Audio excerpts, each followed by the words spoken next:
guys, and welcome to this Make segment. I'm your host, Zachary Anderson, and today we're going to take a look at spot welding. I'm super excited to share this stuff with you guys. So, spot welding, how does it work? Well, it actually uses a couple of very interesting electrical properties. We're also going to take a look at some of the applications of spot welding and why is it useful. So let's dive into it.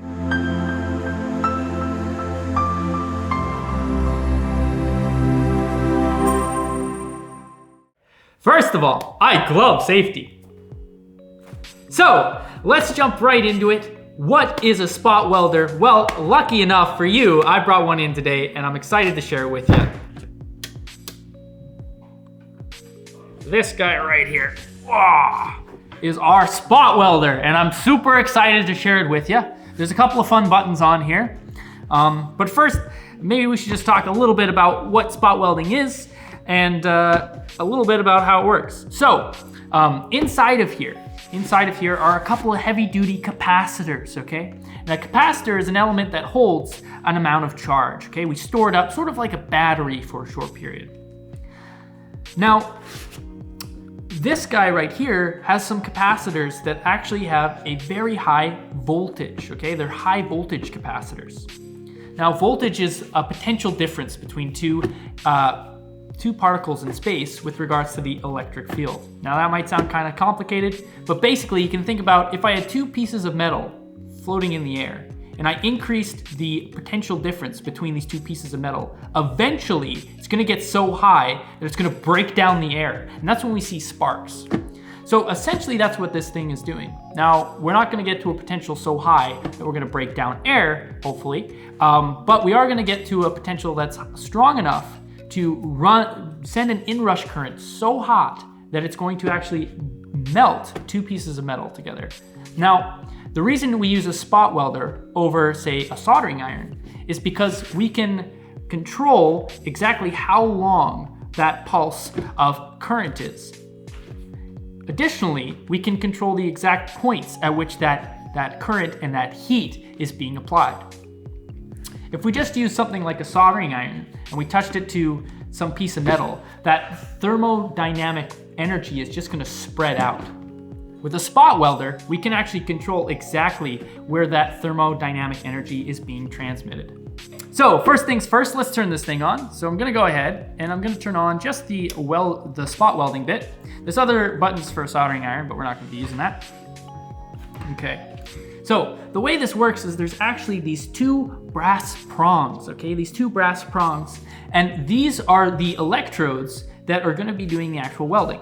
So when I connect a piece of metal across these two electrodes and apply some pressure, it's gonna flick a switch and current is gonna run down one and up the other, okay? Down one and up the other. It's gonna pass current between these two electrodes. So, I've got some nickel plated steel here, and I've just got a piece of rubber that I'm holding for the sake of this. But let's go ahead and let's take a look. So I'm gonna turn this current up a little bit, and we'll set it to, I think it's on a single pulse, but let's set it to a 4 pulse. So that means it's gonna pulse it 4 times.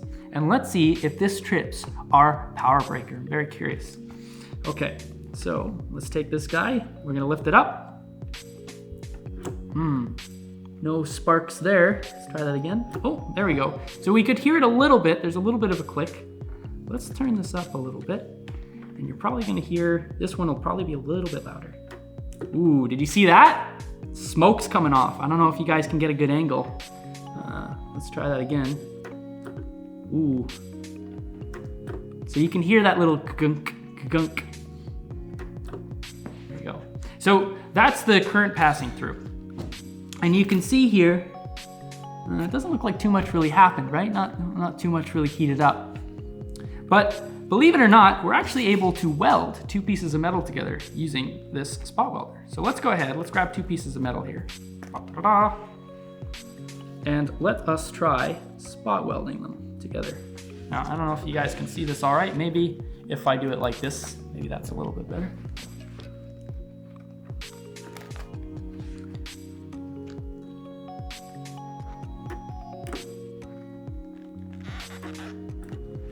And let's see. Okay, not quite enough to weld these two together, but that's all right. We can just turn up the current.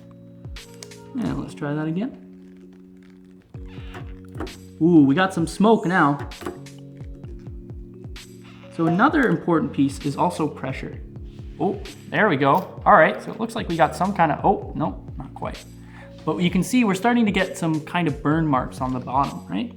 So that's good. Ooh. I'm gonna probably turn this up a little bit higher. A little bit higher, let's do it. Let's turn it up a little more.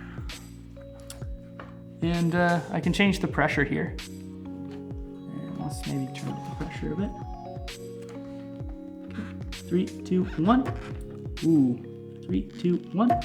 Ooh, 3, 2, 1. Okay.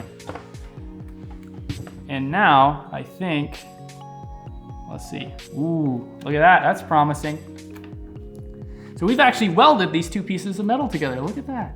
Isn't that fascinating? Isn't that cool? So how does this work? Well, we're passing a large amount of current for a very short period of time between two contact points. Now, current runs along the top and bottom piece of metal. And when it's passing through to each electrode, it's actually heating up quite a lot. This has to do with the equation for power, right? So P equals I times R, right? So each segment of this material has some resistance. And the more current we pass through, the more power we're transferring through this material. Well, eventually we pass so much power that it starts to melt at a particular point. And if you've ever melted together, I don't know, say like 2 jelly beans or something like this, or 2 gummy bears, right? That's sort of what we're doing here. We're reaching the melting point at these particular points on this metal, and they're actually bonding together, right? It's kind of like we're forging nickel and steel, but you know, to a lesser degree. So why would we want to do this? Why not just weld something together? Oh, wow, that's really strong. Why not just get my welder out and weld something together? Or my soldering iron. Like I could put solder and my soldering iron between these two and I could solder these together. So one really cool application of spot welding is actually for lithium-ion battery packs. Now you can't just use a soldering iron with a lithium-ion battery because taking a hot element like that to a lithium-ion battery is very dangerous. So rather than do that, we actually use short pulses of high current just to create a little bit of heat and actually bond these batteries together. So that's one application. And for some of the initial battery packs in electric cars, they actually were constructed using some of these spot welders. So that covers our spot welder video for today. I hope you guys had fun. So thank you guys so much for checking out this make segment. We got to see a spot welder in action, very, very cool. And this is just one example of the many kinds of equipment that we've got here at the Zen Maker Lab. Now, I love the Zen Maker Lab for one particular reason, and that is because we get to create all kinds of really cool projects and things that our students have designed in some of the Zen Maker Lab Academy programs. So make sure that you guys check out zenmakerlab.com, Zen Maker Academy, because in those programs, you get to design all kinds of cool stuff and I get to make it. So I'm really, really excited. Thank you guys so much for checking out this make segment. I'm Zach.